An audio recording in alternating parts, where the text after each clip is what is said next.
नमस्कार साथियों, एक बार फिर से आपका स्वागत है आपके अपने YouTube चैनल श्री कोचिंग पर। तो अपन माध्यमिक शिक्षा बोर्ड सप्लीमेंट्री का पेपर हल कर रहे थे, जिसका आज भाग 7 नंबर है। और आज के इस भाग 7 में पेपर का सेक्शन डी, जिसमें प्रश्न क्रमांक 26 से 30 तक पूछे जाते हैं, यानी 5 क्वेश्चन और प्रत्येक क्वेश्चन 6 नंबर का होता है। तो टोटल 5 क्वेश्चन 30 नंबर के हो गए। आज अपन पढ़ेंगे प्रश्न क्रमांक 26। निम्नलिखित समीकरणों के युग्म को आलेखीय विधि से, आलेखीय विधि यानी ग्राफीय विधि या लेखा चित्र। तो अपन को इस प्रश्न में 2 समीकरण दिए हुए हैं। एक समीकरण है x + y = 3 और एक समीकरण है अपने पास 2x + 5y = 12। तो ये मान के चलना कि प्रश्न क्रमांक जो 26 है वहाँ पर ग्राफ का ही प्रश्न पूछेंगे, वही प्रश्नावली 4 से पूछेंगे। तो निश्चित रूप से आप ग्राफ सीखें। ग्राफ सीखने से सीधे आपको 6 नंबर मिलेंगे। और ये मान के चलना जो 30 जून 2020 को बोर्ड का पेपर होगा मैथ्स का, उसमें 100% ग्राफ का प्रश्न इसी प्रकार का प्रश्न पूछेंगे। वहाँ केवल ये जो समीकरण हैं ये चेंज होंगे, इसके अलावा कोई चेंजेस नहीं होगा। और 90% नहीं 100% ये प्रश्न ग्राफ का 2020 के एग्जाम में पूछेंगे। तो ये सप्लीमेंट्री का प्रश्न है जो 2019 में पूछा गया। देखो आपको 2 समीकरण दिए हुए हैं। पहला समीकरण है x + y = 3 और इसी प्रकार दूसरा समीकरण है 2x + 5y = 12। समीकरण 2, समीकरण नंबर 1, समीकरण नंबर 2। इसकी सहायता से अपन सारणी फर्स्ट, समीकरण 1 से सारणी फर्स्ट बनाएंगे, समीकरण 2 से सारणी सेकंड बनाएंगे और इन दोनों सारणियों की सहायता से ग्राफ पेपर में हल करेंगे। तो देखें समीकरण 1 से x = 3 - y, x = 3 - y, या तो x को रख लो या y को रख लो। प्रश्नावली का नाम है 2 चर वाले रैखिक समीकरण एवं असमीकरण। ये प्रश्नावली 4 है। तो यहाँ 2 चर यानी एक x हुआ एक y हुआ, एक x हुआ एक y हुआ, इसलिए इसका नाम है 2 चर वाली रैखिक समीकरण युग्म। समीकरण युग्म मतलब एक के साथ एक समीकरण आपको और मिलेगा, इसलिए इसको अपन बोलते हैं समीकरण युग्म। तो देखें अपन पहला मान निकालते हैं। अपन y बराबर कुछ भी रख सकते हैं, 1 से लेके 10 तक की संख्या में चाहे प्लस की रखो चाहे माइनस की, अपने सुविधा अनुसार कोई भी 3 संख्या रखनी है। तो मैं यहाँ y = 1 रखता हूँ, y = 1 रखने पर तो देखो x = 3 - y के स्थान पे 1 आ गया, 3 - 1 = 2। तब अपने पास क्या प्राप्त हुआ, x का मान, x = 2। इसी प्रकार y = 3 रख देता हूँ, थोड़ा संख्याओं का अंतर दे दे ताकि ग्राफ आसानी से बने। 3 - 3 बराबर क्या हो गया, 0। और 3 नंबर कंडीशन में y = 6 रखने पर, जब y = 6 रखूँगा तो x = 3 - 6 - का 3 प्राप्त होगा। तो 3 मान रखने हैं, y = 1 रखने पर, y = 3 रखने पर, y = 6 रखने पर। अब आपकी सुविधा अनुसार इसके अलावा भी आप कोई संख्या रखते हो तो भी आंसर आ जाएगा। इसकी सहायता से सारणी फर्स्ट बनेगी। तो देखो सारणी फर्स्ट,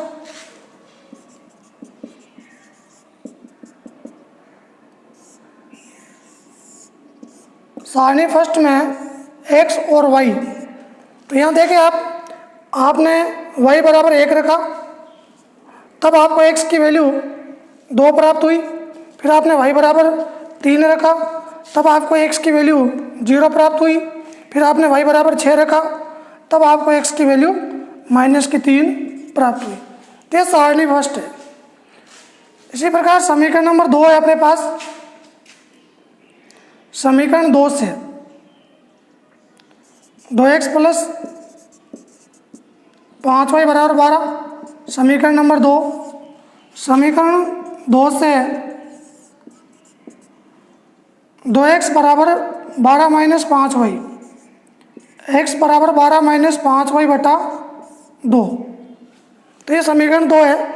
चाहो तो आप 2x को रखो, चाहो आप 5y को रखो, किसी एक चर पद को रखना है और बाकी को उधर भेजना है। जैसे 5y उधर जाएगा तो माइनस का 5y, और x के साथ गुणा है 2, तो 2 बटे में चला गया। अब यहाँ y के स्थान पर 3 मान रखने हैं और 2 का भाग देना है, तो x की वैल्यू आ जाएगी। तो वही काम है इसमें। नंबर 1, सबसे पहले y बराबर 0 रखने पर, जब y बराबर आप 0 रखते हो, y के स्थान पर 0, तब x की वैल्यू आएगी 12 माइनस y के स्थान पर 0 बटे में 2, 12 बटा 2 बराबर 6। x की वैल्यू कितनी आएगी? 6, क्योंकि y के स्थान पर 0 रखा तो 5 0 से गुणा होकर खत्म हो गया, पीछे बचा 12, 2 का भाग 12 में कितनी बार जाएगा? 6 बार जाएगा। इसी प्रकार दूसरा मान रखते हैं अपन, y बराबर 2 रखने पर, तो y बराबर जब 2 रखेंगे तो 12 माइनस 5 2 बटा 2, 12 माइनस 10 बटा 2 बराबर 2 बटा 2, तो x की वैल्यू आएगी 1। नंबर 3, y बराबर 4 रखने पर, तो ये मान के चलना जब बट्टे के अंदर 2 आ जाए, बट्टे में 2 आ जाए तो 2 2 का अंतर देना है। 0 के बाद 2 2, 2 के बाद 2 4, 4 के बाद 2 6, तो विशेष ध्यान देना। x बराबर 12 माइनस 5 4 बटा 2, 12 माइनस 20 बटा 2, माइनस 8 बटा 2, माइनस का 4। तो y बराबर 0 रखने पर 6 प्राप्त हुआ, y बराबर 2 रखने पर 1 प्राप्त हुआ, y बराबर 4 रखने पर माइनस 4 प्राप्त हुआ। तो ये सारणी बन जाएगी सेकंड, सारणी सेकंड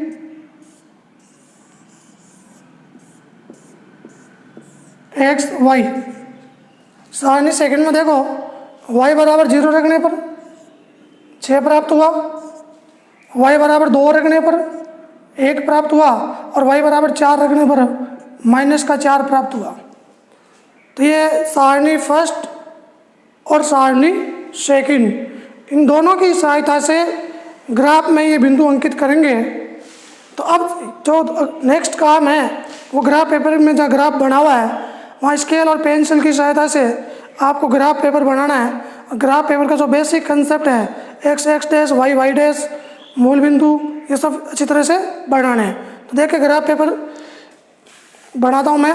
यहाँ अपन को सारणी फर्स्ट और सारणी सेकंड, इन दो की आवश्यकता है।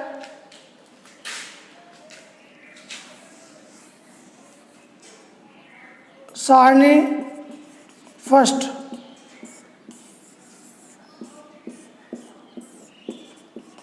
तो 0 माइनस 3 1 3 6,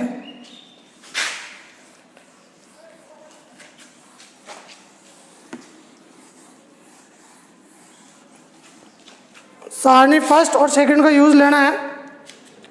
तो देखें आगे, सारणी फर्स्ट व सारणी सेकंड के बिंदुओं को ग्राफ पेपर पर अंकित करने पर, सारणी फर्स्ट सारणी सेकंड के बिंदुओं को ग्राफ पेपर पर अंकित करने पर, तो ग्राफ पेपर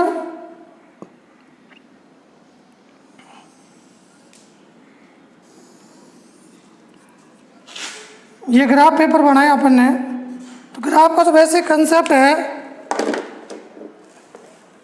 ये एक्स डैश, ये वाई डैश, ये मूल बिंदु 0। और अब देखना 1 2 3 4 5 6 7। तो अपने ग्राफ पेपर में अधिकतम संख्या है, प्लस माइनस में देखें तो प्लस में 6 है, तो 6 तक ग्राफ बना देंगे अपन। और जो है पैमाना, तो पैमाना विशेष ध्यान रखना, जब आप सारणी फर्स्ट के सारणी सेकंड के बिंदुओं को देखोगे, इस बॉक्स में देखोगे, तो पैमाना इन दोनों को देखते हुए तय करना है। तो इन दोनों को देखने पे तय होता है कि पैमाना होगा एक्स एक्स पर एक्स एक्स व वाई एक्स पर एक बड़ा खाना या एक सेमी बराबर एक इकाई। विशेष ध्यान देना, ये पैमाना है जो लिखना ज़रूरी है, और पैमाना इन दोनों सारणियों की सहायता से लिखेंगे। जिस प्रकार की सारणी में संख्या है उसके अकॉर्डिंग पैमाना लिखना है। एक बड़ा खाना होता है ग्राफ का, वो एक सेमी के बराबर होता है, और अपन यहाँ एक एक का अंतर दे रहे हैं इसलिए एक इकाई लिखा है। दो दो का अंतर देते तो 2 इकाई आ जाता। कितने का अंतर दे रहे हैं तो अपने अधिकतम संख्या 6 तक ही है इसलिए 1 इकाई तक हो जाएगा। -1, -2, -3, -4, -5, -6, -7। इसी प्रकार ये 1, ये 2, 3, 4, 5, 6, 7, -1, -2, -3, -4, -5, -6, -7। तो विशेष ध्यान देना, ग्राफ में जो डार्क लाइन आती है, छोटे छोटे खाने होते हैं 10, फिर डार्क लाइन आएगी, फिर वापस छोटे छोटे 10 खाने आएंगे और फिर डार्क लाइन आएगी। जो डार्क लाइन होती है वहाँ पर बिंदु अंकित करना ही है। ये वाई और वाई डैश है, ये एक्स और एक्स डैश है। तो सारणी फर्स्ट में देखते हैं अपन 2 और 1। एक्स का मान 2 है, पहले एक्स का देखेंगे फिर वाई का देखेंगे। तो एक्स का प्लस में 2 और वाई का 1, तो इसका बिंदु यहाँ लगभग आ जाएगा। एक्स का 0 और वाई का 3, तो यहाँ पर आ जाएगा। एक्स का -3 और वाई का 6, तो ये थोड़ा सा यहाँ पर आ जाएगा। अब आप जब ग्राफ पेपर पे इसको बढ़ाओगे तो बिल्कुल सही बनेगा। यहाँ थोड़ा ये वाइट बोर्ड है इसलिए ध्यान रखना। यदि तीनों बिंदु एक सरल रेखा पे बनते हैं तो इसका मतलब है ये सही है, ए बी सी। इसके निर्देशांक हो गए अपने पास 2 और 1, इसके हो गए बी के 0 और 3, और इसके हो गए अपने -3 और 6। तो एक सरल रेखा प्राप्त हुई। ये एक रेखा है जो अनंत तक चलती रहती है। अब देखो सारणी 2, एक्स का 6 और वाई का 0, तो एक्स का 6 ये रहा और वाई का 0 ये पहले से। एक्स का 1, वाई का 2, ये एक्स का 1, ये वाई का 2, थोड़ा सा यहाँ आ जाएगा। ये पी बिंदु हो गया, ये क्यू बिंदु हो गया, और एक्स का -4 और वाई का 4। तो थोड़ा सा आप इसको यहाँ देखोगे, एक्स का -4 और वाई का 4। अब इन तीनों बिंदुओं को आप जब मिलाओगे पी क्यू आर, तो ये भी एक रेखा है। तो अपन देख रहे हैं कि Q प्रतिच्छेद बिंदु है, और Q के जो अपने पास यहाँ निर्देशांक आएंगे, जो Q है वो प्रतिच्छेद बिंदु है, और इसके निर्देशांक पहले x का मान लिखेंगे 1, फिर y का मान लिखेंगे 2। तो ये Q y के सीध में और 1 के नीचे ऊपर है, तो 1 और 2, तो ये इसका आंसर हुआ। विशेष ये Q बिंदु होगा, ये प्रतिच्छेद बिंदु कहलाएगा। तो आप ध्यान रखना, जब सारणी में लाइनें खींचते हो बिंदुओं की सहायता से, तो पहली शर्त है तीनों बिंदु एक रेखा पे आने चाहिए। तीनों बिंदु एक रेखा पे नहीं आते हैं, इधर उधर आते हैं, तो इट मीन्स आपकी जो सारणी है वो गलत है। विशेष ध्यान देना इस चीज़ पे। अब यहाँ तक करने के बाद, पैमाना लिखने के बाद, अब आपको इसका फाइनल आंसर बताना है, क्या रूल्स पढ़ा इससे। तो यहाँ पर लिखेंगे उपरोक्त ग्राफ से स्पष्ट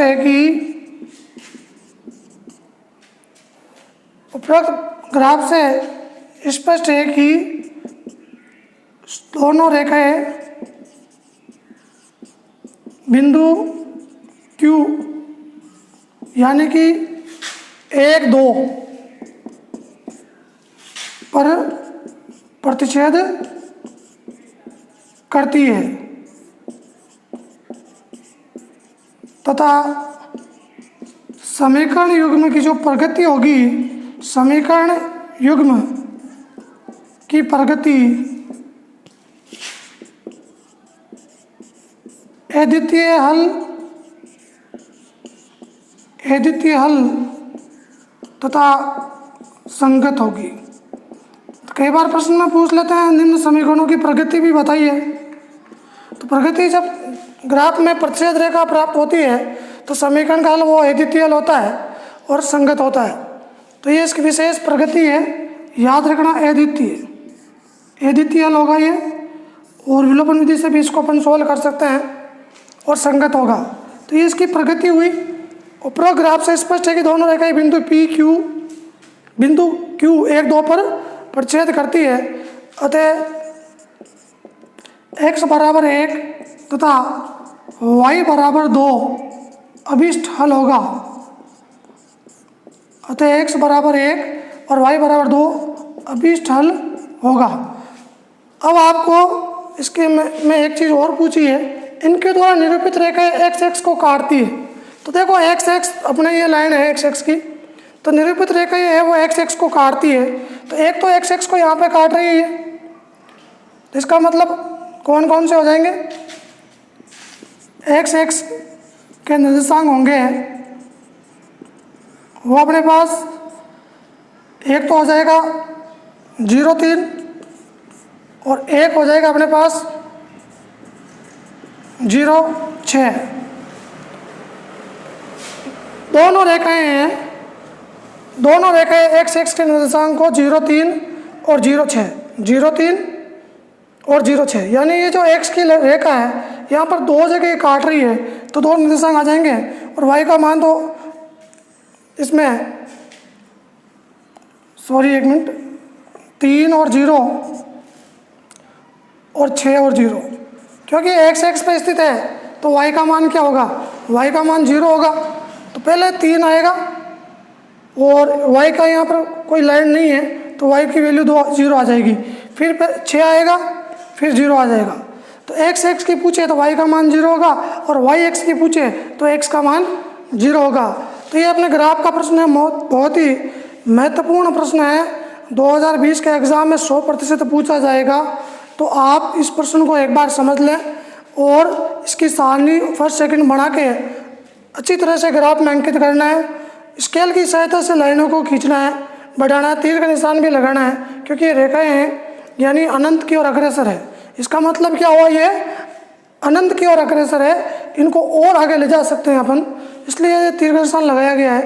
तीर का निशान नहीं लगाते तो ये रेखा खंड हो जाता, इसकी एक लिमिट हो जाती, एक निश्चित माप हो जाती, जबकि अपने पास रेखा की कोई निश्चित माप नहीं होती है। तो विशेष ध्यान देना, Q है प्रतिच्छेद बिंदु है और ये लाइन आपको लास्ट में लिखनी है।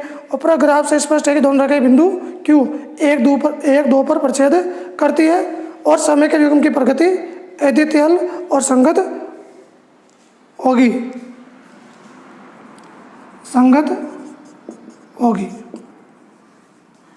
तो विशेष ग्राफ का प्रश्न है, प्रश्न क्रमांक 26, इस बार भी 26 नंबर पे पूछा जाएगा। ग्राफीय विधि से हल कीजिए या आलेख की विधि से हल कीजिए या लेखा चित्र, तो कुल मिला के कैसे भी पूछ सकते हैं। आलेख की विधि का मतलब ग्राफीय विधि। तो ये प्रश्न क्रमांक था 26।